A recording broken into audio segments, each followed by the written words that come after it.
In this video, we will be discussing about what is footloose industry.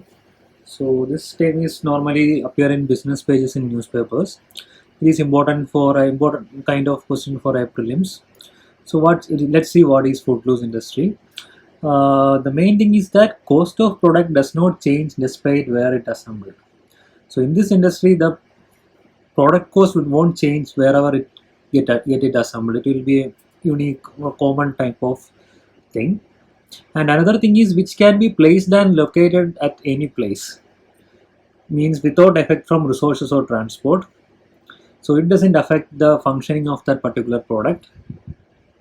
Example, we can take it as diamond, computer chips, etc. So we can relate it that the cost of the product, like suppose computer chips cost does not change where it is assembled. It is assembled in USA, India or Japan, wherever it is, the cost is not going to change, and which can be placed and located at any place.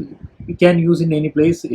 Transport and other the resources things for this thing, it doesn't matter really. So this is all about footloose industry. Thank you so much for watching.